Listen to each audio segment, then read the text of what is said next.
It is 8 o'clock on the East Coast. It is 5 o'clock on the West Coast. It is the 29th of January in the year of our Lord 2026, season 16, episode 30, which means we're halfway through the season and then some. 751 times you have been welcome to the Clubhouse Podcast, your one-stop shop for all things sports, entertainment, pop culture, and pro wrestling. Welcome. We're so glad that you're with us yet again. My name is Rob. I am the executive producer of the Clubhouse Podcast, and we've got some experimental stuff we're going to be doing this week. And if you're watching, you already see one of it. I put a background up, which is very classy. I'm just experimenting with stuff. I want us to be cool. That doesn't make us cool. That way from me is my co-host and a man who I asked a question of earlier today that he still hasn't answered. He is Alex. I cannot hear you, sir. Oh, you guys are somehow, you didn't get unmuted. There you go. Go, Alex. Yeah. I don't remember you asking me a question that I didn't address, but you also know that I am playing injured today. I was not injured. I was asking about geography tomorrow. I did respond to that. That's an off-air conversation. I didn't see it. Kooky. You replied to it. It's one of those days. At the bottom of your screen is the official fact checker of Sooner Gator Productions, and a man that I was engaged in a very interesting conversation with in pre-show as we talked about how in other states you don't have to drip your faucets when things go freezing. You may know him as Zig Bunu, but his mama named him Don Ford. I'm going to call him Don Ford. Hey, man. So if you had to deal with winter in Montana like they do at Texas, where they freak out, you'd be freaked out half the year. Because, you get winter for months and months. And you don't have to drip faucets up there because they do plumbing right. And they will build the pipes below ground so you don't have to worry about dripping them and freezing them. So, yeah, you live with the snow. There has been a lot of talk in that same circumstance, and Don and I have more experience living up north. I don't believe you ever truly did, Rob. Did you, or were you just born in Iowa? I was born in Iowa, but we moved right around my 5th birthday. Okay, so you had it early on before that. Life, there were times where we got some people already in the chat room. There were some times where we spent some winters just over winter break in Arkansas, like in my teenage years. But it's not a lot of stuff that I've ever really had to deal with until I moved to Texas. But for those of you that don't know, Texas doesn't prepare for things well. So when it gets cold here, we have to drip all of our faucets so our pipes don't freeze. It doesn't always help. But, if you remember the Snowmageddon of 2021, my pipe going out of the sink in the kitchen froze. But we were okay. And we knew it was okay because a day later, right in the middle of the day, you just heard ka-chunk, and then it was fine. So we're okay today. We do need to start dripping again tonight, boys, because it's going to fall below freezing and then through the weekend. In Iowa, though, I thought you get a lot of cold winters in there sometimes during the year. I was 4 when we moved. I know, but still, you remember the snow. So glad I got to get to snow, but I didn't have to deal with preparing for it. My mom put me in my jacket, and then I went to school or preschool or kindergarten. Kindergarten was Florida. Now you got me all confused, Don. And I was skiing when I was 4 years old. And there goes a cat. Was that Kai? Hi to everybody in the chat room. Was that Kai? No, that was Balin. Oh, hi, Balin. Before we get started, I want to send a shout out to a piece of technology. If you have not extolled the greatness of the Mr. Clean Magic Eraser, you have not lived. I'm shocked you've gone this long without having used one. No, I've used them before, but it next leveled me this week. Because having left the house once in the last 7 days, you get a little stir crazy. So I was cleaning my bathroom yesterday, and it even works when you get stuff in the grout between the tiles in the shower with minimal effort. Get yourself a magic eraser. Get a pack of them because they're amazing. I also had an issue where I was our chimney flue got stuck a little bit and filled our house with smoke. All the smoke, I got it out of the brick on the mantle with the magic eraser that even bleach wouldn't handle. So, all right, boys, the Superb Owl is set. And we are a mere 10 days away from the championship in the National Football League. It is Seattle versus New England. Now, we'll talk about real quick where the line is currently. And then we'll do it again next week because it could move between now and then. Currently, the line is Seattle giving 4.5 to New England in a game that will take place at Levi Stadium in Santa Clara, California. Over under currently 45.5, according to the Yahoo exclamation sports. Both of these teams looked good on Sunday. Seattle's defense, New England's offense, that tends to be the matchup that you look for in the Superb Owl. See Tampa Bay's first run. Defense wins championships, offense scores points and puts butts in seats. As good as Seattle's defense is, and we'll talk more in depth about this next week, I don't know that they're going to be able to handle New England's offense. But I've been wrong many, many, many times before. Alex, you snickered. You started off with something I wholeheartedly disagree with. I thought New England looked like crap and the weather bailed them out as well as Stidham, because the moment they walked into that building, that first play or one of the first plays, all of Denver's offense happened in the first drive. All of it. And they were never able to get back to it. So New England's defense is actually quite good. But the thing is the offense did not look good against Denver because Drake May was among one of the most sacked quarterbacks in the NFL this year. And it's only going from number 1 to number 2 with Seattle. The difference is that Seattle's offense was cooking. So right now, what you're looking at, where my struggle is whether or not Seattle will cover the 4.5, because I think they're going to win. But the fun one there is New England's a first half team. Seattle plays well in both halves. Take New England in the first half. Seattle to win the game. Maximize your profits if you should choose. Now, I think New England played smart, especially in the second half, because you look at the pictures of what that field looked like in the second quarter, and then look what it looked like by the end of the third quarter. There's a difference between playing to win and playing smart. And that's what New England did. New England There's no just denial run all over it, especially at the end of the game. Drake May having the awareness to run that clock out. This is where I think the difference is going to come into play. Now, weather in San Francisco, I don't think they're expecting snow, but look what happened here in the last week.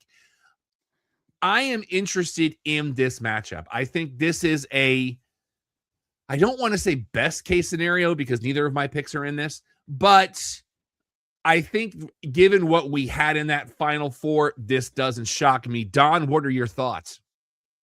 Thing that with Denver, if they would have gone for that field goal instead of going for it on fourth, it may have been a totally different game. And I think that was maybe bad coaching on Denver point. Especially the way the weather came in after the fact. And I'm saying something, these are both outside cold weather teams. So there's not going to be a real advantage to either team. If it was, let's say, if it was Denver, let's say New Orleans came in, or Houston versus New England. My thing is, if it's 4.5, if I had to bet the line, I am going to say that Seattle's going to win. And I think that they will actually beat the line. Now in the over-under, I'm not much better on that kind of guy versus someone like Alex, who'd probably know the over-under better than me. But I've had to do the under. I'd take the under on that. All right, Alex had a point he wanted to make. Yeah, it got a little deep in the weeds on that one. But circling back, you were talking about the familiarity, not having the weather. But the big one there, you were talking about if they had gone for the field goal. Interestingly enough, a lot of the math actually supports Sean Payton going for it there because you have the backup quarterback, because the offense outside of that first drive wasn't really moving anything. Now, to Rob's point, New England then basically reined it in and said, oh, Ramondre Stevenson never fumbles. Let's just keep running the clock with that guy. But everything said to go for it there because points were going to be at a premium, as we did see even before the weather came in. Now, the weather just made sure that everything that happened before it was pretty much set in stone. But the idea of going for it there isn't incorrect. And let's be honest, I'll take Sean Payton's opinion on that one over some pundits. Because, yeah, it's easy to say in hindsight, well, you lost by 3. You should have taken the easy 3. New England probably still runs all over them. Probably gets another kick because Borregales has a heck of a leg, especially for weather, which is something you need in New England. I don't think that one truly had the deciding factor that it does in the post-facto narrative. But in this same vein, I'm seeing Seattle cooking. They're going to a stadium they play in every year. They kind of know what they're doing. The only difference for them is I believe they're in the home locker room for a change. And shout out real quick to the TCU women's basketball team squeaking one out at the buzzer. 38th straight win at home. Oh, wow. Longest active streak in Division I as Kansas barely keeps themselves out of overtime. I mean, it was a tenth of a second. So congratulations to the TCU women there. Let's get on to NBA talk. Can't go fast. I did ask this on Alex on the over-under. What would you do it right now if you had a bet right now?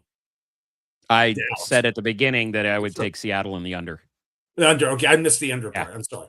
No, it was mixed in with others. I probably mumbled through it. NBA Eastern Conference Central Division, the Indiana Pacers. They want to get back to where they got to last year. They're going to have to make a move because right now they're 250 win percentage at 12-36. They're 23.5 games back in the division. They are 17.5 back on Milwaukee.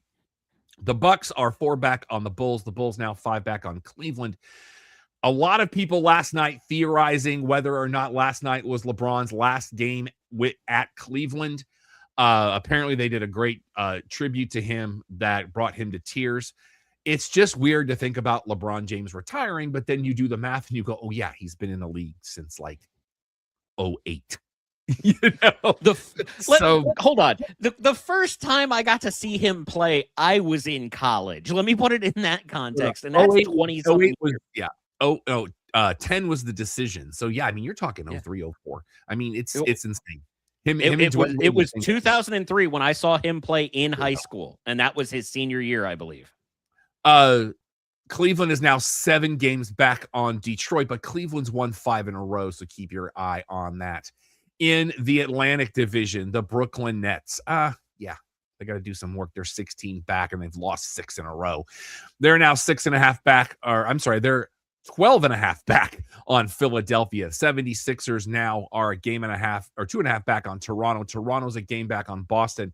Boston and New York both tied for first. And by the way, the Knicks are on a 4-game heater.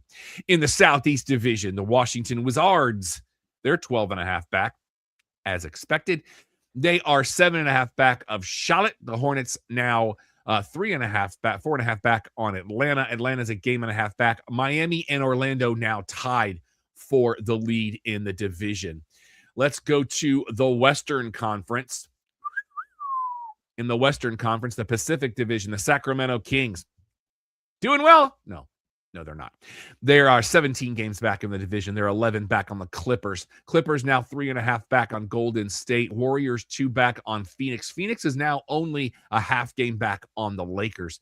The Southwest Division. Fly, Pelican! Still grounded. They're 21 back. They're 8 back on Memphis. Memphis and Dallas are both tied, but they're both 10 back on Houston, who lost to San Antonio last night. San Antonio's now 3 games up in that division. And in the Northwest Division, it's pretty much Oklahoma City's world, and we're all living in it right now. Utah 23 back. They're 8 back on Portland. Portland now 6 back on Minnesota. Minnesota 2.5 back on Denver. Oklahoma City now is 6.5 up in the division, and they're at 38-10, boys, as we're getting ready. We're only 2 weeks away from the All-Star break, which if you have plans for Valentine's Day and you're a basketball fan, I'm sorry, because that's Saturday. That's All-Star weekend. In the NHL, let's get to it, boys. Atlantic Division, the Toronto Maple Leafs. Why did we have to dog on them on Monday night? That wasn't cool. You know why we had a dog on them Monday night? It's because Jackie Redmond is a lifelong Leafer. Oh yeah, she was there. I mean, she was at the game with Chelsea Green. So, but that's what I mean. There are multiple members of that organization who are massive Maple Leaf fans. Jackie Redmond just happens to be the face of the NHL and that. They and Ottawa are both tied for the face, cellar. excuse me. And they are 13 games back in the division. They're two back on my Panthers. My Panthers need to pick up the pace here a little bit. They are 6 back on Boston. Boston and Montreal. Oh, thank you, Don. They're both. It's a 3-way tie. I'm sorry. Boston, Montreal, and the Sabres are all tied and 4 points back of Detroit. And Detroit is now a point back on my Lightning. Now, where are we going, Don? The Metropolitan Division. As we tend to do, the New York Rangers. They're only 19 points out right now, and they're in the cellar, but they're 6 back of New Jersey. Devils are a point back on both Washington and Columbus. And Philadelphia. Another 3-way tie in both divisions in the Western Conference. They're all 6 back on Pittsburgh and the Islanders. Don, you're tied for second in the division right now, and you're only 6 back on Carolina. Won't last. Hey, take what you got, bro. I know. I always have hope every year, and then in the Western Conference, the St. Louis Blues currently in last place in the Central Division, and they are 32 points out right now. They're 2 back on Winnipeg. Winnipeg 3 back on Chicago. Chicago is 2 back on Nashville. Nashville 7 points back of Utah. Mammoth. It should be Mammoths. I don't like seeing Mammoth. It just Utah Mammoth. It doesn't. I mean, I guess Utah Jazz. That's singular, but there's no such thing as Jazzes. I got nothing. They are 9 points back of the Stars. Dallas is now a point back on Minnesota. Minnesota now 9 points back on Colorado. In the Pacific Division, the Vancouver Canucks. Put a pin in it. But let's just go to Calgary. Calgary currently 15 points back in the division. They are 11 points back of Seattle and the Kings and San Jose. So 3 of the 4 divisions in hockey have a 3-way tie somewhere. They're all at 57 points and 2 back of Anaheim. The Ducks now 3 back of Edmonton. Edmonton now a point back on Vegas. By the way, it was announced this week, not only will the Dallas Stars be playing in the Stadium Series at AT&T Stadium next year, they will be playing the Las Vegas Golden Knights. So that'll be kind of fun. They had a great crowd when they did it here a couple years ago at the Cotton Bowl. All right, boys, let us play North America's favorite game show. What is the goal differential for the Vancouver Canucks? Alex. No tie this week? No tie this week. St. Louis actually has pulled ahead of them closer to 0. Good for them. I'm gonna give it a half century. Give me a -50 on them. All right, Don, what you got? Yeah, that's what I was gonna pick, and I won't do the 51. Nah, go for it. If you think it's more than that, go for it. Nah, I'll do. I think I did 40 last week, and I'll split the difference. I'll do 45 between 45 and 50. I'll do 45. All right. The Vancouver Canucks have played 53 games at this point. They are 17-31-5. That is 39 points. They are currently 24 points out of first place. They're 5-17-3 at home, 12-14-2 on the road. They're 1-9-0 in their last 10, losing 3 in a row. However, Calgary's on a 4-game skid. St. Louis is at a -53. Gentlemen, both of you did not go over this week, so congratulations there. Alex was closest there at a -55. See, I thought that's what Don was going to do, is go to 55, and he did. I was expecting a Sammy Hagar in there or something. So which they're not that far nice. from. So, and they're getting ready for their All-Star break too. Let's get into some TV talk. Stuff we watched this week. I'm still movie intensive. So I had a couple of temptations for TV this week, but I'm so afraid to get into anything at this point because I if I start binging, I don't know. I gotta get my head right with how to binge stuff. Alex, you got anything for stuff we watched this week in TV talk? Interestingly enough, we have a number of shows have come back, and I feel like we're going to be talking about that in TV talk, so I'm not going to jump on that. But I have started rewatching Invincible in anticipation for the next season coming out. And I've waxed poetic about how much I enjoy that show. If you haven't, do yourself a favor and go watch it. All right, Don, what you thinking? It's two. Started with the new Fox series. You might have saw the ads for it on Fox Network. They did the 2-night premiere of Memory of a Killer with Patrick Dempsey. All right. Good show. I like it. If I don't want to really give anything away, because if you do, just go to IMDb and read the description or whatever. But I like his character, and there's some interesting stuff, and I see potential in it.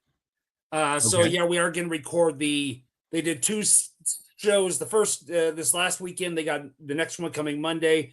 We're going to do that, and then also on the new one on Netflix called Freebird. Yeah, that okay. It's on Netflix. Bert Kreischer. I don't know how you say it. Bert Kreischer. Yeah. Okay. Say it. Thank you. I can't pronounce it, but basically, he kind of plays a rich comedian who they get into the elite socialist club, you could say, and they really don't fit in. And if you don't like a lot of swearing, then don't watch this one. He's playing himself essentially. Yeah, the shirt comes off how many times I have no idea. But when you have even 12-year-old girls using vulgar language throughout every episode, if you know his material, that's not a stretch. Yeah.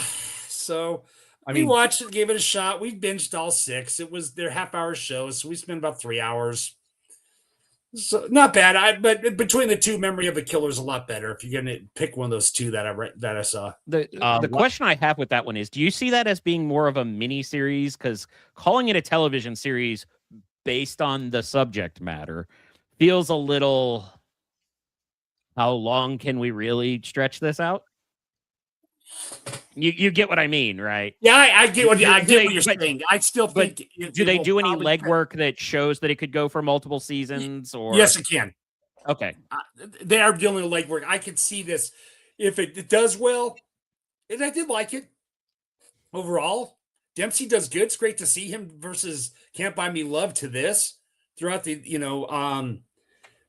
So yeah, I could see it a long term. I can see a potential of it. Depends on the writers. So I apologize. What was Can't Buy Me Love? Was he in Can't Buy Me Love? Patrick Dempsey was, yes. Yeah. I don't know. I know him in Loverboy. It's an 80s movie. Yeah. Yeah, but I think that was called Loverboy, wasn't it? No, he was in both of those. So Loverboy was okay. There was 2 of them then. Okay. Pizza Delivery Boy. Mm-hmm. That's the one I remember. Yeah. And I don't remember Can't Buy Me Love. That's why I was asking. Yeah, that came out in 87. Yeah, it was him and a character who basically pays this popular girl to quote fake date him and so he get popular kind of thing. So they reverse a Pygmalion on that one, kind of like what was the other one? One of the boys, or what was just one of the guys or something? Yeah, it was one of the guys was a girl masquerading as a boy, right? But what I'm saying is they're both Pygmalion in base with the reversal of what benefits them pretending. Yeah, they have the same source material from, I believe, Shakespeare or Chaucer, but it's how they applied it in different ways. Yeah. Well, it's like if you look at 10 Things I Hate About You, if you say it real slow, realize it's based on Taming of the Shrew. Mm-hmm. Very, very smart. So many of them. Oh, Pygmalion was George Bernard Shaw. I apologize. Okay, yeah. I will say I am caught up on SNL. Last week was Tiana Taylor, who I like her a lot. They did a video thing of, and if you haven't seen the movie, there are spoilers in this sketch where they did one thing after another action figures. One battle after another. One bat, yeah. And then this week is Alexander Skarsgård and Cardi B. Mm-hmm. The musical guest last week, Geese. I got nothing. Yeah. And like, it's music to go to sleep to. These guys. I don't. Their drummer's fantastic. Drummer was amazing. It's Saturday Night Live. I feel like the average age is now 70 of their viewers. So. Well, no, because that's not what they're doing. I could tell you there's been at least 4 musical guests this year I've never heard of. They're trying to go for that younger crowd. And there was a great weekend update thing where Marcelo Hernandez, which I need to watch his comedy special on Netflix because I like him a lot. He did a bit where it's like teaching older people, young people terms. And every time Colin would use it, he'd go, "Oh, Colin," it would be RIP, that word. I very much enjoyed that bit, but overall, I'm struggling this season. I just am. But are you mad that they missed an opportunity during that segment? Possibly. I'm just mad because it's not good. I'm just thinking more Dr. Rick showing up. Hold on. I'm teeing you up, sir. Because it came today. You didn't know that it came today, but it came today. Apple TV news, because I feel like if we go more than 2 or 3 episodes and don't mention K-pop Demon Hunters right now, there's something wrong. Ji Young 2, who played Zoe, she will be joining season 2 of Presumed Innocent.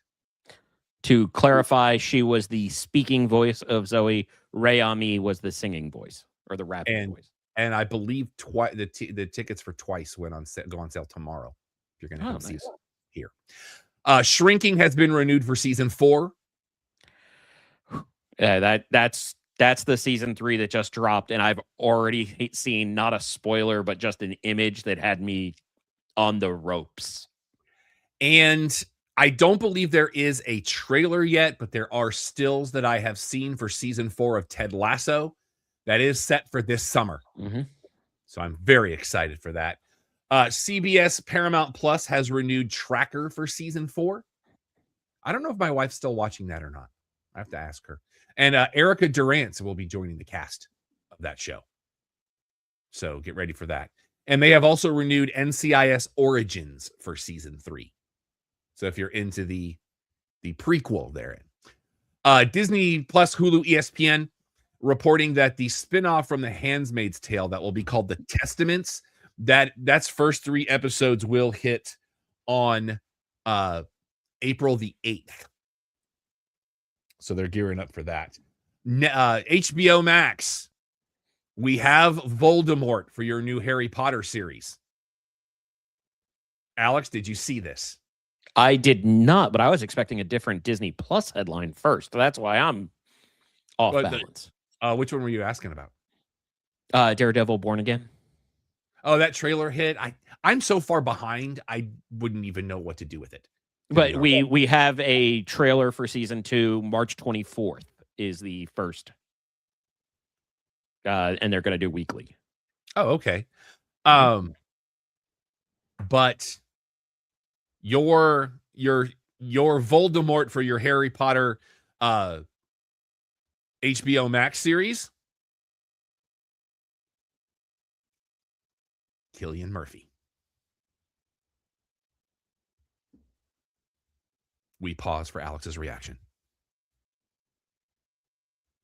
That's really good casting. Yeah.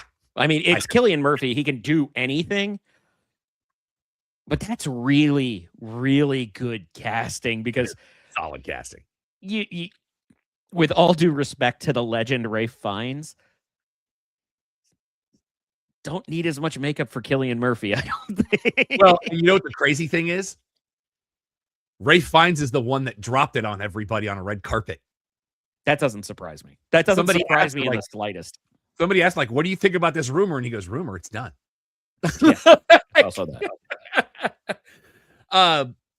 Netflix, the Skyscraper Live ended up being delayed 24 hours due to weather issues in Taipei, but it did happen. He did it in an hour and a half, and it's already had over 6 million views. I was one of them. And yes, he did take the elevator back down. In case you were wondering. Let's see. Pop Culture Jeopardy. And I did like Seth Rollins. Can I add Seth Rollins did good in that? I thought that's an announcer. All right. Pop Culture Jeopardy is moving to Netflix from Prime, but Colin Jost will return as the host. I really feel like I'm missing a boat there.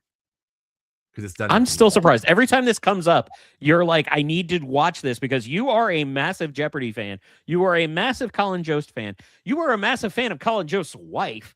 Plus, I believe you might be the only person on this panel who has played a competitive round of Pop Culture Jeopardy. Not Pop Culture Jeopardy. Let me be clear. Okay. Myself, Doc, and we had another person with us auditioned for the World Series of Pop Culture that was on VH1. That's what it was. We did not get past the first round. But man, we had a great But you time. did have a great team name. We did. We were the Three Horsemen. I still have my bowling jerseys in my closet over there. And they have renewed The Lincoln Lawyer for season 5 ahead of its season 4 premiere. My wife does enjoy that show. Prime Video. We have more God of War casting. Yes, and I apparently broke some people with my response to this, by the way. We'll come back to that because the other thing they had announced this week, you remember the show Jury Duty a couple years ago? That was very Joe Schmo-ish, where like one guy had jury duty thinking it was real, but everybody else was actors. No, I don't know about this. This was on Freevee when that was a thing.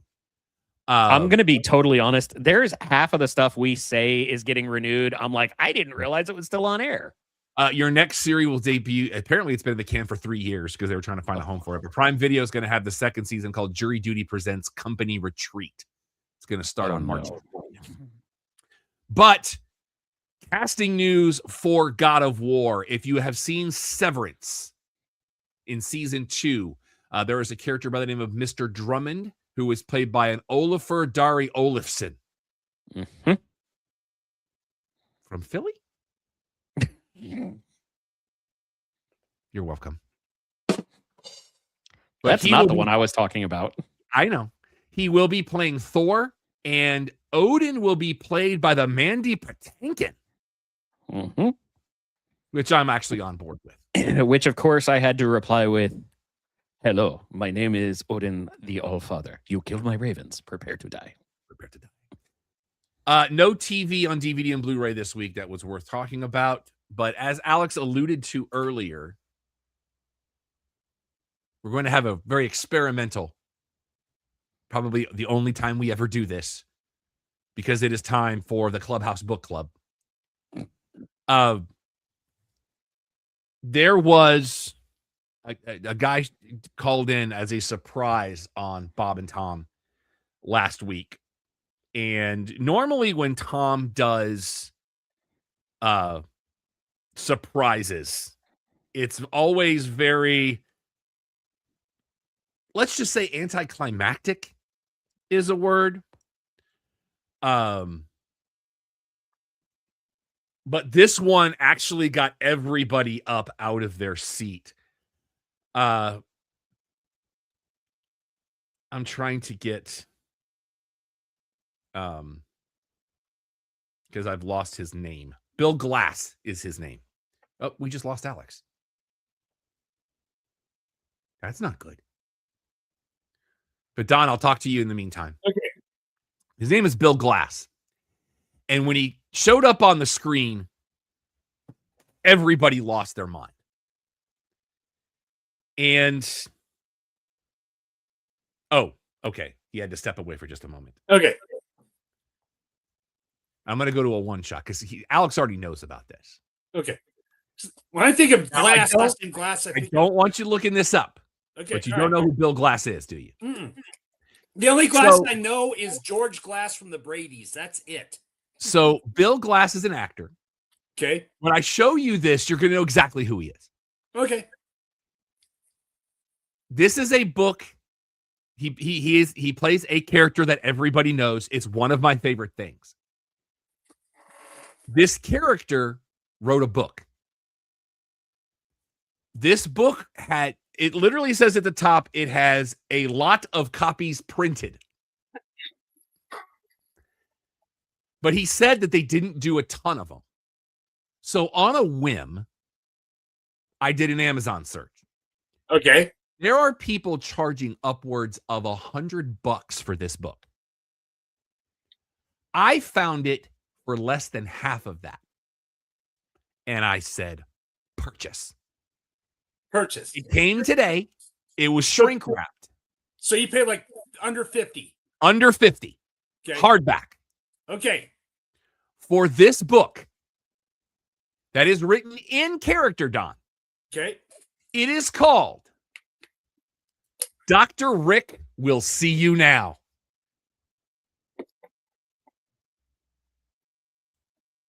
Does this make sense to you, Don? Yeah. This is Dr. Rick from the Progressive commercials about not becoming your parents. Can I pause for a minute? Yes. This will be worth it. Hang tight. All right. All right. I'll stay on the one shot. Okay. This came in the mail today. I'm the only one here right now. This came in the mail today. It is in character. I am very excited to read this book. And for those of you that don't know, one of the things he said, that mustache is fake. That's not a real mustache, which is fantastic work by the makeup people. He says he likes that because he can go out and really not be recognized. Okay. He is an improv actor. He started at the first. Hold on, Don. I'm not done. The first commercial he did, he was like a group. They were group therapy, and he was the leader. And then they turned it into this character. They've done almost 30 commercials now, and they just did another 4 in one day. Let me go back to the group shot here. Okay. Can you see me? I will go to a solo shot, and yes, I can. You mean this book? Oh, you have one. Wow. For like 2 years now. How did you get a hold of one? They had the commercial saying you could buy the book. Oh, Rick, I don't remember that commercial. I did, and I bought it for like $10. Well, I don't feel so bad for what I paid. Yeah, I don't. He said it was a limited run. Like, he can't even get a hold of any right now. Yeah, like on page 88, your thermostat. Nope. I haven't started reading it, Don. Okay. Don't ruin it for me. Yeah. But I will be reading this book. It looks like a real quick read. So it is. It's a quick I'm read. Very excited to have this. And now we've lost Alex altogether. I'm very excited to read this. I can't wait. I need humor in my life. Yeah. And I will tell you this, Don. Yeah. I got something else coming that you don't even have a clue. Okay. I've got something coming. Alex knows. Alex is one of the few people knows about this surprise that I've got coming. That is scoreboard. That's the only way I can say this. I'm going to have scoreboard. I would like to point out before we get too far away, you were not the only one in the room, but in StreamYard, when you stop your camera and microphone so that you can depart the room because your body is revolting against itself, you can't reactivate it. So I basically just sat in timeout waiting for you to add me for like 5 minutes.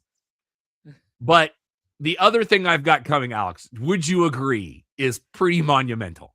Oh, I feel like I need to be reminded to be able to judge that. So did you see that I actually have the book myself? And I bought it in 2020. Yeah, Don got it like 2 years ago. Oh, no, I heard that. Yeah. And I looked at the very back. I'm texting you right now. Sleep at once. Yeah, no, I was getting a little tinny, so I wasn't 100% sure. I don't know that scoreboard is the right terminology, Rob. I feel like if there was a scoreboard chiseled in stone, because it has its own moniker, tablet, and display. It's one of those things that I didn't even know was happening. Let me assure you, you're not going to pull up what he's talking about. Yeah, not possible. And it's something that I didn't even know was a thing until it was a thing. I can't wait to share this with you guys. Okay. I've got wheels in motion right now on multiple fronts. And there will be photographs, there will be screenshots. It's one of those, like, when I woke up this morning, I didn't realize I was going to unlock this achievement. That's all I'm saying. I think we need to stop talking about it because right now we've ruined the Chekhov's gun principle. So let's get into movies and stuff we watched this week. I've actually got quite a bit. So let's go around the horn. Don, we'll start with you. Do you have anything for movies and stuff we watched this week? It's mostly just the TV on me on this. All right. Alex says 0. So let's go to me. More me. There we go. And I always do this in alphabetical order.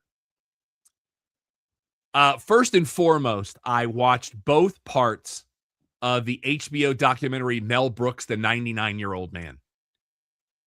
The first part's an hour 47, second part's an hour 50. This was done by Judd Apatow. So I was already all in because I know that he was going to be incredibly respectful because Mel Brooks is a legend. I cannot recommend this enough. Now, if I had to rank, because it's a two-parter and I rank them separately, part 1 edges out part 2 by about this much.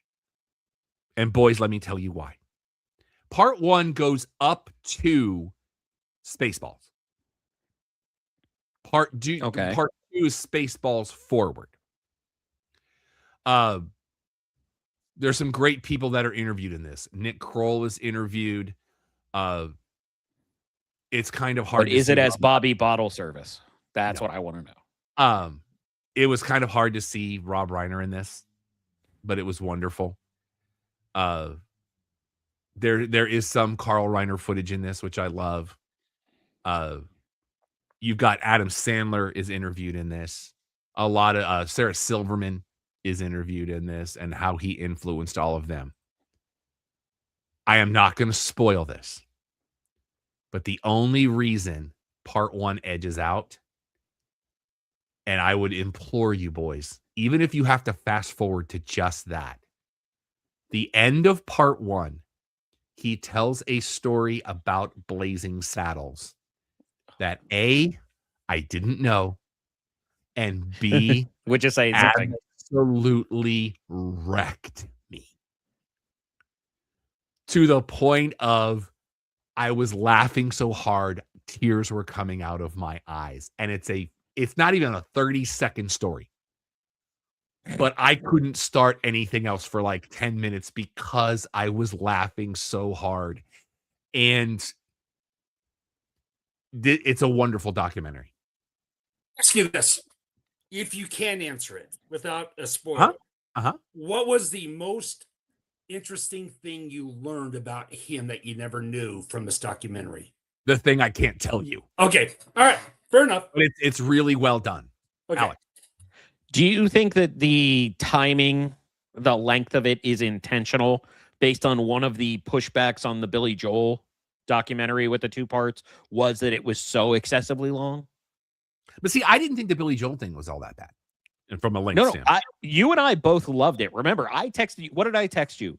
30 seconds in and I'm already crying. Yeah. Something like that. But but with both parts of that being over 3 hours, you really have to be a fan. You cannot be a casual. Do you think that they may have shortened the 99-year-old man because of that? It's possible. If there's deleted stuff, I would love to see it.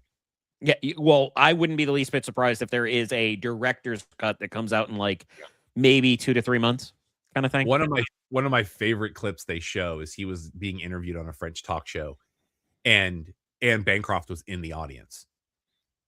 Or no, it was a stand-up he was doing, and she was in the audience, and she asks a question, and she's got sunglasses on. She's like, "So I've heard you're married to the most beautiful woman in the world," and his response is, "No, I'm married to Anne Bancroft." I've heard about that one. And Alex, when you get to the end of part 1, I just want you to tell me your reaction. It's the very last story he tells.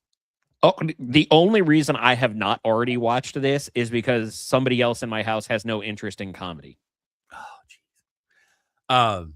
And I actually found that even though I have the box set with almost all of his movies, there is a 25th anniversary edition of Spaceballs that I went ahead and got because it does have one of the alternate audio tracks is the alien language.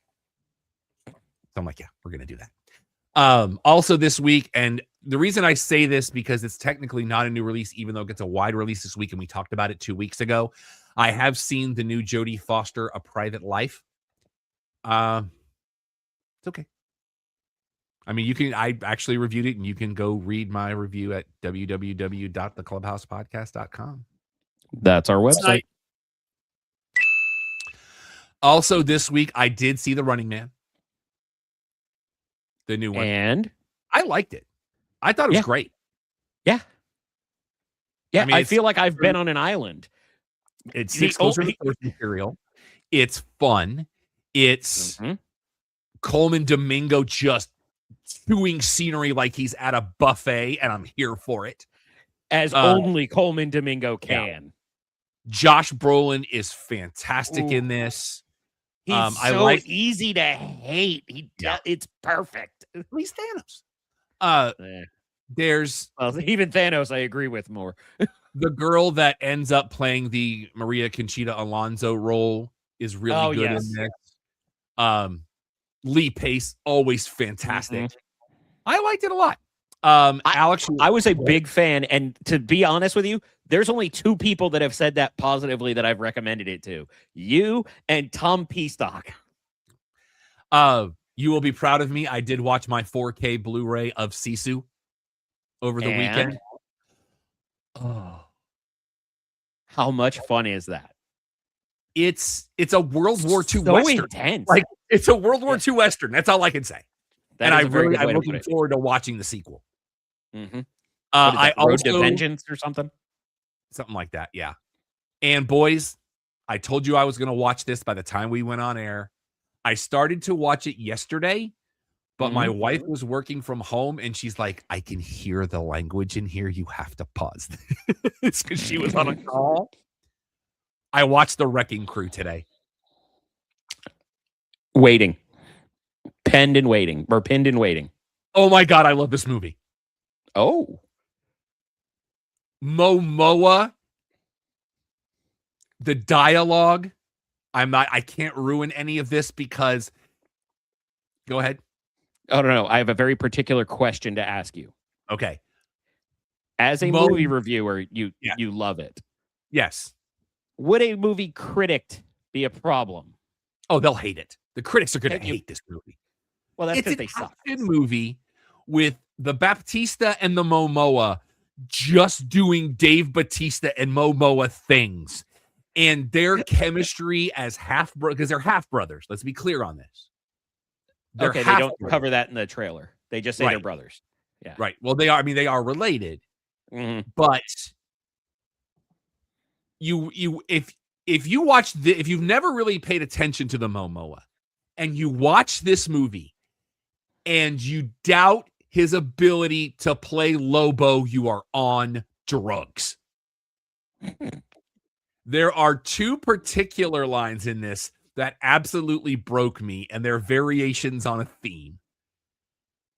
But this movie is so much fun. It's, Drax, Lobo, and Jango Fett all in the same movie, along with Inara. What else do you want? Well, it's interesting because there's another one, Jacob Batalon, who played the future Hobgoblin, I guess you would say, for Tom Holland in those Spider-Man movies.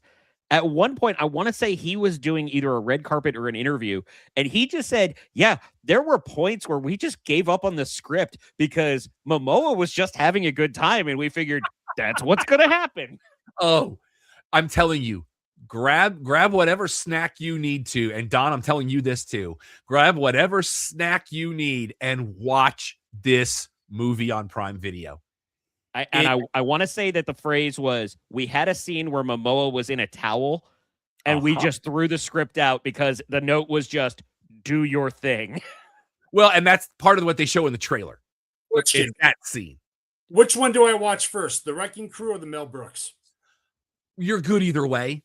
It depends on what time you have. How much time do you have? Yeah, if you don't have a ton of time, although Wrecking Crew is 203. Okay. and you just want something fun, go with the Wrecking Crew. If you really want to sit down and watch something, watch the documentary. Okay. The documentary is not the kind of thing that you put on the background. Mm. The Wrecking Crew is, it's so much more fun than it has any right to be. But it's Okay. Momoa doing Momoa things, and Batista. This is. Oh, and by the way, and I don't know if this is a spoiler or not. Can I roll the dice? I'll tell you what. As the anti-spoiler person, I'm going to roll out for. Or You know I'm what, going to just drop wait. the ears. I'll wait. You can ask me afterwards.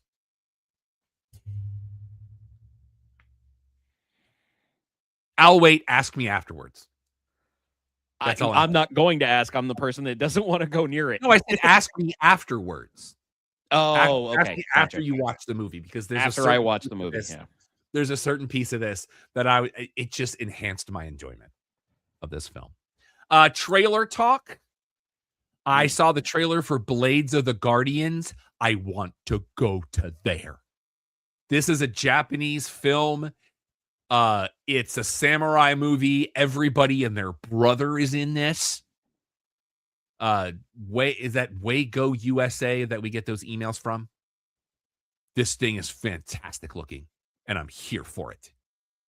Whoa. Yeah. I am seeing the cast list, and I'm like, yeah, let's go there. Blades of the Boosters. Look it up. Also, I love Blades of the Boosters. Guardians. Blades of the Guardians. That's right. I love Boosters, which comes out in May. This is basically a group of young ladies that go on a crime spree where they rob boutiques and then sell it to people at reasonable cost. Demi Moore is in this. It looks pretty good. Comes out in May. Netflix tomorrow rolls out a documentary called Miracle, The Boys of 80. I think we all know what that's about. Don, you with me? It's about Sweden coming in Yeah, second. 1980 Olympic. I watched the trailer for it. That trailer looks really good. Yeah. Like, even though I think I don't know that it's going to tell me anything, watching these guys interact, I'm here for it. And boys, have you seen the trailer for the Super Mario Galaxy movie? No. Yes, I have. I am, dude, Toad as a hater. Let's go. But it doubles because it's key. It's key being a hater on top of it. So at what point is he going to call him Yoshai? There's a clip I saw that wasn't in the trailer where he's like, "Oh, Yoshi shows up and all of a sudden everything's okay. Fine." Yeah. I'm ready. I need to get the first one on 4K because it just looks gorgeous. Real quick, starting on February 27th, Alex, this might be for you. Alex, might be. But before we get too far away from that, have you ever seen, and I cannot remember, it was a viral video before viral videos were a thing. Okay. And it was Mario and Yoshi in Super Mario World, and it ends in a non-PG sign language. Does not ring a bell. Okay, if I find this video, I will send it to you. Maybe we throw it up on socials after this. You can get all of that from the QR code. But I'll send it to you. I am dying for something of that ilk to happen in this movie. You'll see what I mean. Starting February 27th, boys. I don't know if you saw this email the other day. Alamo Drafthouse is going to do a series celebrating 30 years of Resident Evil. Oh. And it's going to be a special menu, but they're showing movies that kind of work that same theme. So they'll be showing the original version of The Thing, John Carpenter, the original version of The I have Ring, a signed poster from that. the original version of The Ring, Nice. The Cabin in the Woods. Oh, that underrated classic. I don't care what anybody says. I love that movie. And the fact that it sat on the shelves for like 5 years is a crime. And Long Legs that came out a couple of years ago. So we'll find your local Alamo Drafthouse for information on that. Congratulations. Sydney Sweeney's highest grossing film is now The Housemaid. It has grossed $300 million worldwide, and she's probably going to need some of that money to pay a fine. Yeah. Just say it. We have an official Dirty Dancing 2 is happening, or is it 3? Do we count Havana? I think it might be 4. Yeah, but it's happening, and Jennifer Grey is returning. Well, good. The former Mrs. Coulson. Mm. And we talked about her a minute ago. Remember we talked a few months ago, boys, about they're doing a Gundam live action movie with Noah Centineo, who's also your new John Rambo, and Sydney Sweeney. Netflix has landed it. Because Netflix. Yep. New releases in places you get movie new releases this week. Send Help, hard pass. Oh, I am excited for this one. I love the people involved in this, but Fair. it's just a little too doggone creepy for me. I'm just saying. Dylan O'Brien will always have a place in my heart and on my TV. And I love how she's not even listed in the Dennis Haysbere's in this. So you got that going for you. Dirty Dancing, according to Wikipedia, there is 3. The Havana Nights, then there was a 2017. Yeah, the remake, yeah. Yeah. Also this week, Iron Lung, which is based on a video game. We also have Back to the Past. This is an action-adventure comedy. It's a foreign film. And we have Islands, which is a crime drama thriller.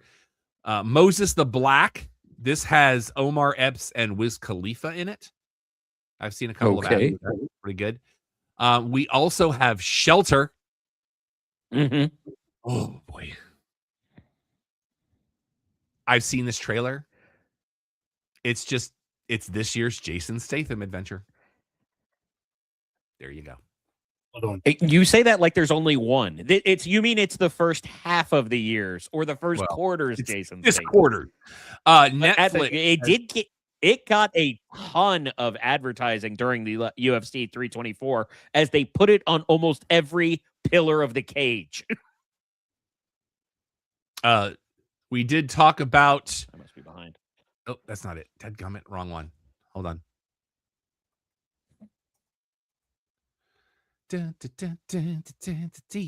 I've got this on a separate laptop. It's a little bit slower because I was finding my performance on my laptop was kind of going crazy when I had multiple things. So I'm only keeping StreamYard on this one.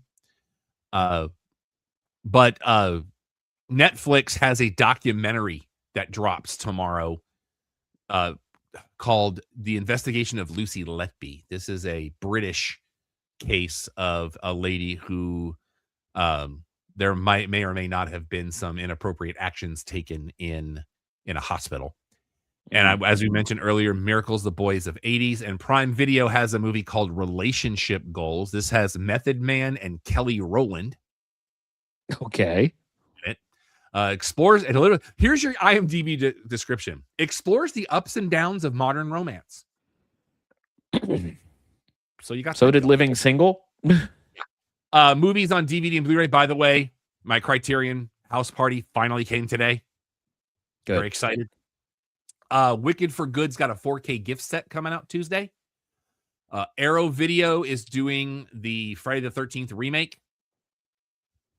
And the Criterion Collection is doing the original in 4K 310 to Yuma. Nice. So let's see. Where am I? And now let's tell you about the other stuff we got going right here at the channel. Hello, it's Mike Reiner of Your Dark Companion here.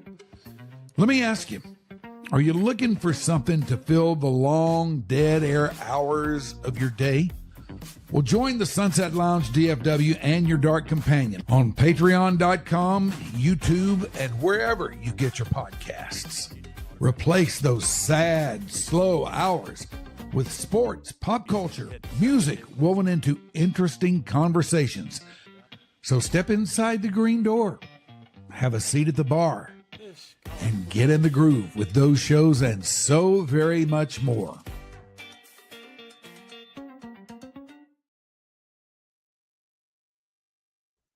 All the great shows right here at Sunset Lounge DFW. And also, we also want to talk about our official sponsor right here at Sunset Lounge DFW. What if you could free yourself of sleepless nights, pain, and or anxiety? That's a good thing. And what if you could do it naturally? Well, CBD House of Healing is here to help. CBD House of Healing is a women-owned boutique that specializes in only products made from their lab in order to meet the highest of quality and purity standards. This is in-house. Their owner, her name is Summer Hansen. She's also a registered nurse, and she emphasizes building trusted relationships through education. When you have the knowledge, you can care for yourself, and that's the goal. So find the relief from stress, from aches and pains, from sleepless nights. You can do that at cbddallas.com, or you can visit them at 8550 Plano Road. Is at the corner of Northwest Highway and Plano Road. You can even get a slushie. Find the healing you need at the CBD House of Healing. And I also want to say shout out to StreamYard, because I can actually do that ad read and look at the screen at the same time, because they have a teleprompter feature now. How about that? And now, this.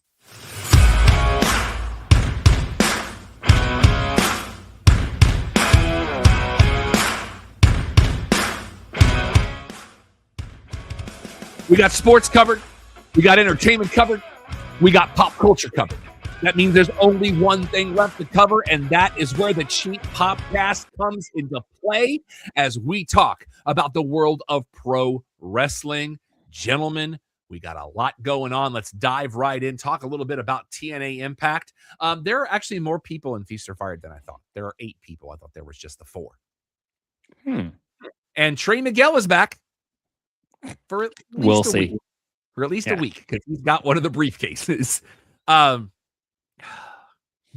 before I go into the what the heck happened here, your 4 people that have the cases are Trey Miguel, Eddie Edwards, Steve Macklin, and Eric Young. Because as we know, EY is Impact. I think we know where part of this is going. Well, here's my thing. Did you hear what happened after they went off the air last week? Depends on what you mean, but please go. Because they were live. Mhm. Well, the problem was when the show ended, they forgot to cut the audio and video feeds. So it was an additional 15 minutes that the audio kept going. So one of the things that happens tomorrow night got spoiled. And I'm not going to say what it is, but it is a significant spoiler. That happens. Come on, Impact. Let's get it together, TNA. You're killing me, Smalls. But it had an interesting swerve at the end because JDC took the beat down as he leaves because they announced the new member of the system. Moose gets beat down too, so they're now both out. And in with the system for the time being, Bear Bronson, who has signed a contract, and Cedric Alexander. Okay. And I was like, yeah, I mean, it's a thing. You got that I mean, going. Cedric Alexander is one of the best in-ring talents we've ever seen. His problem has always been being interesting. Well, and I don't know that he fits with the system for me. It depends where they go with it, though. Because you think about it, here's your easy answer. Moose is such a big former world champion personality that he overwhelms the rest of the group. Cedric Alexander wouldn't necessarily overwhelm the other people. He'd just be more talented. Saturday night's main event was a thing. Alex, did you get to watch it?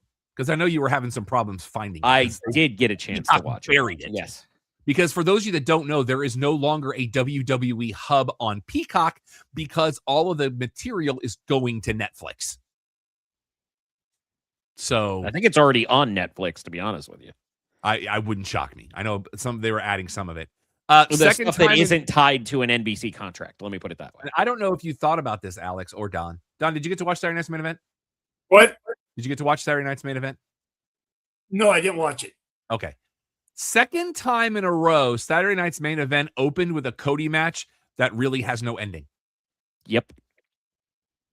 It happened with Oba. It happened with Jacob Fatu. Yep.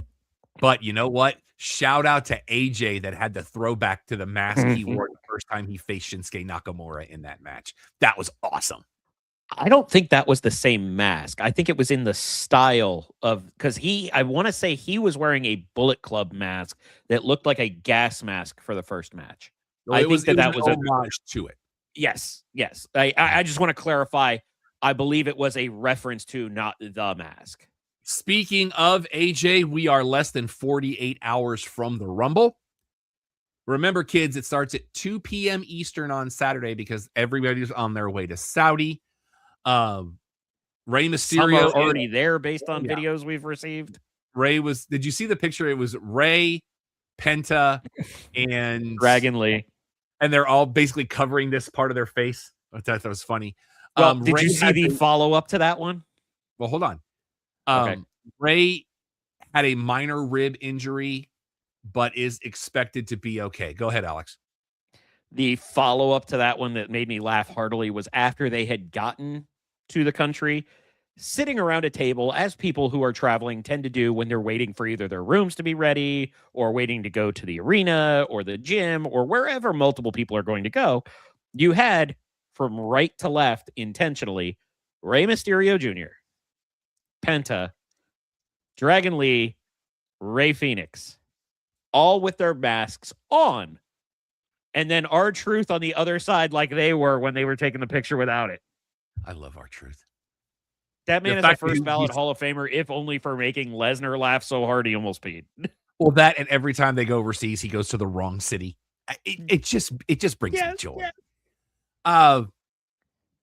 I do not believe Saturday is AJ Styles' last match. I believe he is going to retire this year, but I think doing it now, and I'm looking at it from the standpoint of fandom. Let the man have a victory lap. That's all I'm saying. May I rebut that with something that was pointed out to me that caught me off guard? Please do. Look back at what AJ Styles has been doing over the last roughly 8 to 10 months. He's kind of already been having the matches that are a farewell tour, hasn't he? Yes and no. I don't think that this is the end for AJ Styles, but I have another question for you. Okay. With the obvious setup being that I was the last one to believe Cody was going back to WWE. AJ has an incredibly long history with every single decision maker at AEW. Do you think there's a chance? I don't think so. I think that this is his retirement. Okay. You think this is his actual retirement? Yeah. And I think he retires as your TNA champion. Oh, that was an interesting turn I was not expecting. I kind of dig that. There's some kind of shenanigans where you put it back on somebody like Kazarian, and it's AJ and Kaz. AJ wins, and then you vacate the title. And then he goes in their Hall of Fame at BFG this year. Don, you got any thoughts on that? I don't think this will be AJ's last match either. It's the Royal Rumble. It's a major. It is a way to go out. I don't think this is where he will go out, if that makes sense. Okay. Yeah.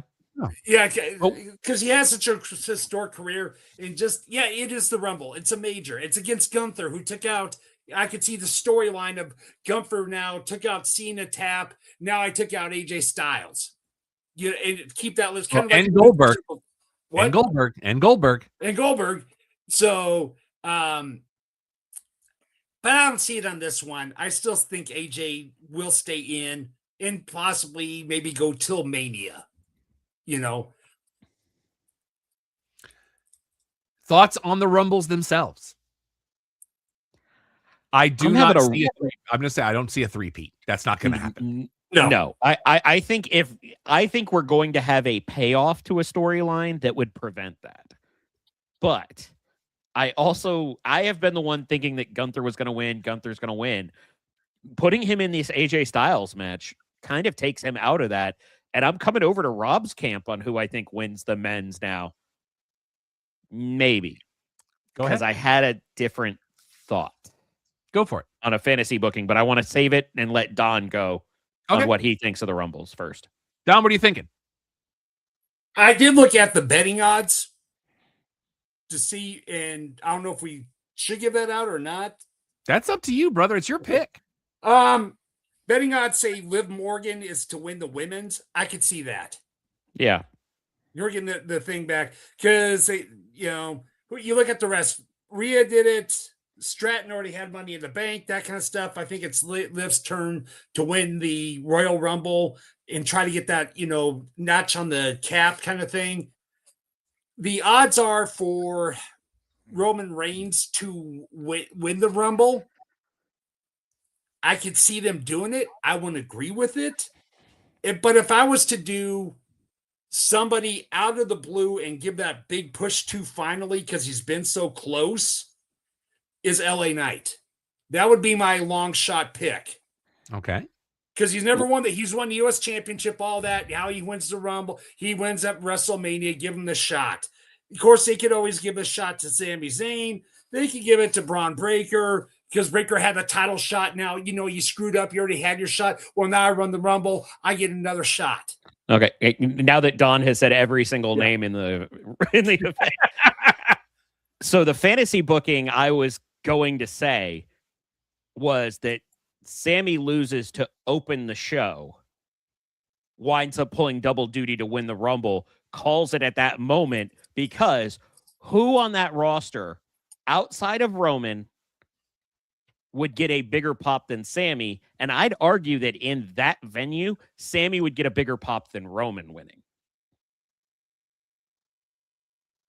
I pick neither I one. could see Sammy getting a pop. Yeah. Yeah, we know you've been the conductor of Team Breaker since the jump. And I stand by it. I think Braun Breaker wins the men's Rumble. And then you still have a Cody win, but he wins at Elimination Chamber.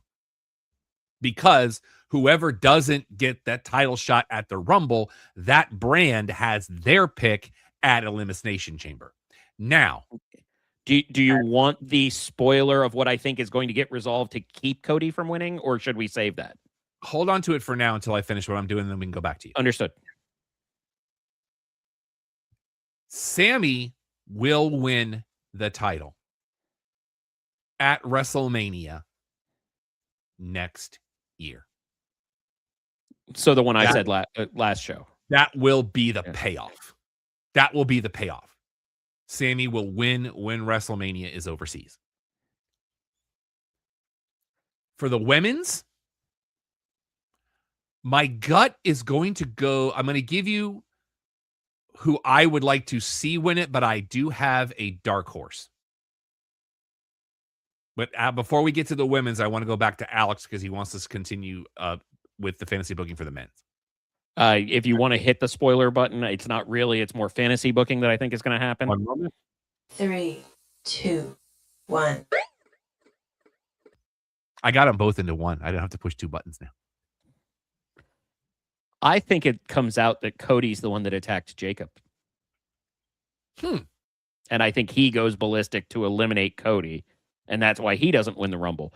But Don, who did you say the betting favorite was for the men's Rumble? Reigns at plus 150, Gunther at 200, Braun Breaker at 200. Let me pause you because you can't bet on that in this country.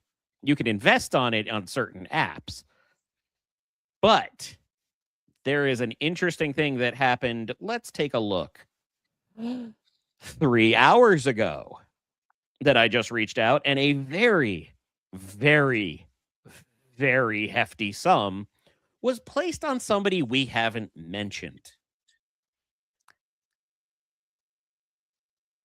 Sir, gentlemen, what if I told you that there has been close to $1 million very recently bet on Oba Femi to win the Rumble? It wouldn't shock me. To the point where his odds are not even on the positive side anymore. That's how much money has come in on Oba Femi to win the Rumble. Just saying.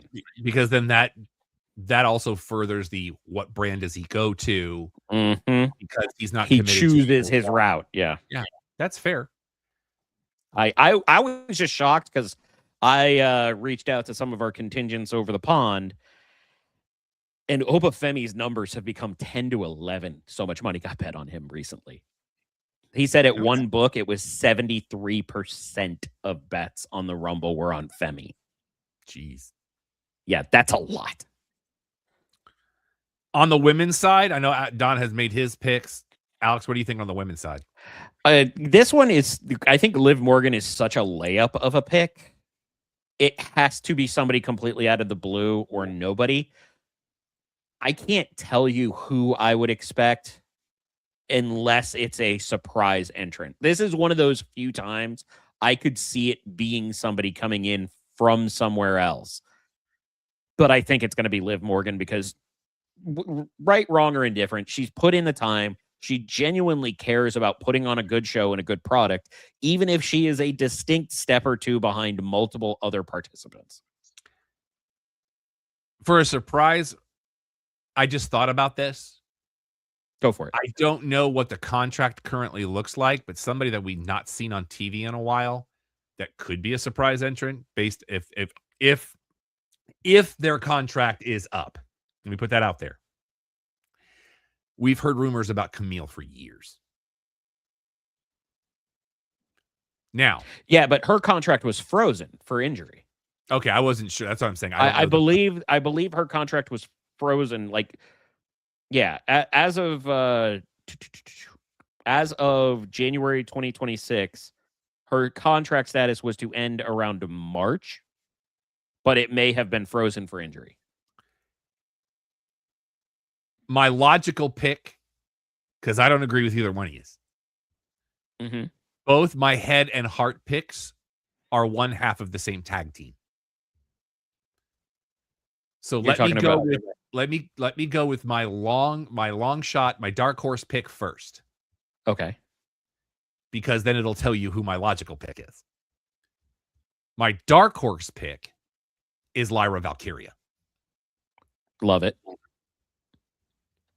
Which means my logic pick is Bayley. I can't see them doing that again, though. My hesitance to Liv Morgan, she's won Money in the Bank. True. We all remember that. You've got Bayley. Now, granted, Bayley is one of those people that doesn't care where she sits in the card. However, she's been swimming in the mid card for far too long. I believe that a Bayley win for WrestleMania is a good thing, unless you're planning on taking them to the tag team titles. And I'd be okay with that too. As long as we don't have 2 years in a row where Lyra Valkyria gets turned on after WrestleMania. Go ahead, Alex. Yeah, I think Bayley is a far reach on that one. I think she's a less likely winner than Lyra, to be honest with you. Just because she has won it before, she had that big payoff. I think that's the hard part with the women's right now is the fact that usually we can see 4 or 5 narrative paths right now. I think the only narrative path you have is Liv Morgan and doing the same thing that we seem to do every year to every other year, where one of her friends winds up champion, aka Raquel. And she has that, who do I, what do I, blah, blah, blah. And I think I don't think there's going to be a lot put into it since it's in Riyadh, to be honest with you. I expect to see 2 NXT call-ups for this in Jada Parker and Lola Vice. I don't think you'll have the TNA connection this year just because they're overseas. That's fair. And, I mean... But let's keep going because we're running out of time. Go ahead, Alex. Whoa, what was that? It's stuff falling because animals. What if we get that ridiculous pitch? Did you guys happen to see the pitch for Chelsea Green winning the Rumble last year? It sounds familiar, but I can't recall it. So whoever comes in, call it second and third, accidentally both eliminates each other, and then the person who enters 30th just automatically wins, and it's Chelsea Green. I would love to see that happen. There's a part of me that kind of feels like they might pull that just because she's beloved everywhere justifiably. And it's never been done before, so why not? I could see with Chelsea Green where 28 and 29 get kicked out and there's Yeah, that's 30 exactly walks what in and that's it. Yeah. Now, I- to clarify, I they think there's talked gonna about be that on Unreal. Yeah. I could see though a surprise entrant, Powerhouse Hobbs. Oh, absolutely. To You me, mean that's Mitochondria Jones? because there is a name out there that they've copyrighted. I wouldn't be shocked. He'll show up. That'll be. I hate the name, but I know why it is the name. Couple of SmackDown notes. We do have new tag team champs in the MFTs. And I just want to say for the record, I do not like Cole starting every show with "You are looking live." Yeah. Not your bit. Leave it be. Yeah. Thank you, Netflix, for fixing things because I watched Raw on Tuesday morning and it skipped the commercials for me. Alex, I texted you something about Raw. The unveiling of another cover for 2K26, the King of Kings edition. I love that cover. I didn't see it because I even skip the company's commercials when I can because I don't care. That cover Hey, looks let me put it in this context. I have picked up a wrestling game 3 times in the last decade, and every time it is broken as all get out, so I do not care. I'm there for the aesthetics. I can see that. Frenchie was at the table for Collision. Mm-hmm. That brought me joy. Yep. Don, real quick. Global Wars is set for next week, so I'm assuming they're going to tape that on Saturday for the ROH MPX thing. Well, this Saturday they'll tape. I'm thinking because they said they're airing it next week. I watched up to the main event of Ring of Honor this week. Okay. Because they did it in Austin because of the weather. Jack Doyle has torn his bicep. That poor guy can't catch a break. And let me say, I know Alex knows about this because I saw you react on social media. Don has not watched Dynamite yet and doesn't know what I'm about to say. Can I tease it real quick? Let me get there. Okay. I have said multiple times on this show, I'm going to go to a one shot on this. Okay. When you can swerve me, you get all the respect in the world. Not that I do spoilers, but I do keep up with things that are happening in the industry.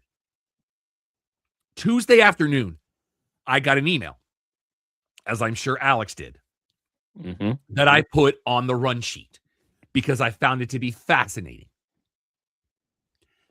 that a certain person reactivated their store on Pro Wrestling Tees. And so my brain started going, where is this going? We knew it was coming. I didn't realize it was coming this fast. And I was working on a project as I was watching Dynamite last night. Again, I've left this house once in the last week, so I've had to find things to do around the house as I'm continuing to tweak things and feng shui and the whole thing.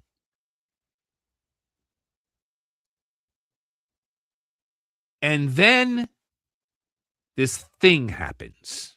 Now I'm going to go back to the group shot because I want Don's genuine reaction here. As Mark Briscoe is in the ring with his open challenge for the TNT title, lights go out. Music plays. Now, Alex, did you, when the first piece of the video board came up, did you know what was happening? Because it didn't click with me at first. It clicked with me when the center image changed. Okay, that was it for me too. On the 2 big boards, Don, Psycho Killer, which of course then the Talking Heads, Psycho Killer is in my head, but that's not the music that played. He did use a variation of that on the Indies, by the way. Then the center shows up with the eyes. Tommaso Ciampa is all elite. He's It perfect. for already comedy. happened, Don. Already that fast. He showed just up last night to confront Briscoe as that open challenge. And they kept calling him, like, is it Ciampa? Is it Ciampa? Can we get this right? Somebody get this right for me. But here's what I want. Have the match with Briscoe. I'm good with it because any excuse to have a Briscoe in my ring, God rest Jay's soul, I'm here for it.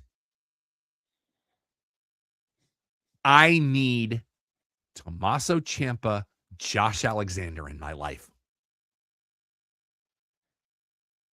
That will bring a house down. I don't care where you are. Give me these two, Alex. Well, so much for that tease ahead of time, but he has liked the response to his appearance on social media from us. But I actually am looking at it with certain ones that we just missed. Ciampa versus Moxley in a death match, or Ciampa with his infinite motor against Fletcher. Oh, wait, Rob, there's one you probably would be more excited about, but you may not have thought about it. Please do. Ciampa versus Switchblade. When he finally comes back, abso-freaking-lutely. Yeah. That's two dudes who know how to work with anybody. I don't was need him with the Don ecstatic Callis for family. this. I don't need him with the Don Callis family. I don't need him in the group. Ciampa and Alexander, did they ever take on each other in the past, like in TNA somehow met or There anything? might have been a little bit of crossover there. I know that Ciampa and Mark Briscoe have actually faced each other before in ROH. Yeah. It's, I would like to see Ciampa in Ospreay when he gets back. I Osprey's a good lost pull. my mind when I realized who it was. He came out with the high collar jacket. I was like, here we go. Give me all of the things. I was so happy for this, and I'm looking forward to where we go from here. Anything else And you guys the want to talk daughter in about? the front row made me very, very happy because, as we know, I have spoken very highly of Ciampa and his mental health battles and successes, and being very open with that, how important that has been. The exact thing I said to Sean was, well, now that he's with All Elite, they tend to be a bit more accessible and kinder, not by choice, but for other people. And if I do get a chance to run into him, I'm just going to give him a hug. I'm not kidding. I'm going to give him a hug. He can hit me if he needs to, but I'm going to give him a hug. So let me ask you, do you think Gargano, when his he would go over then? I think they are already talking about DIY versus the Bucks in a different form already. I'm here Oh, for I it. could see that. I'm here for it. But I said this too, that you have to turn Gargano face again, because for me, Gargano heel only works with Tommaso. As fun as the way was, without Tommaso, it's just not the same for me. He needs somebody who is like that intense, and I don't want to say straight, but I mean straight for comedy. Mm-hmm. To balance out the ridiculousness that is the wrestling family. And to clarify, Josh Alexander and Tommaso Ciampa faced each other once in 2016 at AAW. I was going to say it has to have been something obscure, because it was a different world and it was different performers at that time, because I believe Ciampa still had the mohawk at the time. But I am excited. Yeah, that is a brilliant addition. And we've got a long way to go before we get to Revolution. So, you're going to have two WWE, please, before we have Revolution. So, want to send a shout out to our Patreons. This is something we've never done before, and we need to do that. So we have a brand new, our only lieutenant just joined less than a month ago. I want to send a shout out to Matthew Kemper, who is, we have a lieutenant and 3 ensigns right now. So he's our new member. W. Hammonds has been with us for 5 months. B. Smith has been with us for 9 months. And Robert Stuhlfire has been with us for 12 months now. We want to send a shout out to all of our Patreons. You can go to patreon.com, look for Sunset Lounge DFW. We're going to be retooling that a little bit. And we've promised this before, but we have stuff in the chamber now. For all of our Patreons, we have a couple of exclusive videos that are going up this week and next week and for the next few weeks that I'm very excited for. We are committing to more content this year. We want to apologize to all of our Patreons. We've definitely been slacking in that category, but we're back with a vengeance in 2026. Gentlemen, anything else you want to talk about? I think it's been good. Wrap it up at the 90-minute. All right. You can see that QR code in the upper right corner of your screen for all of our social medias. You can follow me on all your social medias. Everything is Yes That Rob Urban. That is spelled ERVIN. I'm Vexploit on all social medias. If you'd like to help out the show, please go to ProWrestlingTees.com and search for the Cheap Popcast. If you happen to be an artist who wants to tweak or even contribute to one of our many designs and color options within those designs, you'll get paid 100% of the proceeds for any design that you sell in our store. And you can send that to alex@theclubhousepodcast.com.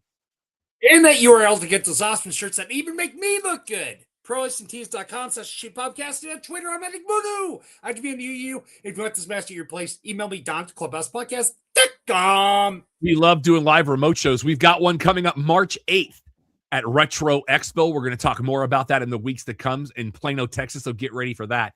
You can email me questions, comments, concerns. Tell me to go pound sand. I am Rob at theclubhousepodcast.com. Charlotte Marshall's on Pinterest because we are morally obligated to say that. Our normal show every Thursday night, 8 Eastern, 5 Pacific is your one-stop shop for all things sports, entertainment, pop culture, and pro wrestling. We will be back next week. So until then, for Alex, for Don, for the Empire, I'm Rob. Clubhouse is closed. Brittany Palmer, we need to see more on social media. Do cool stuff.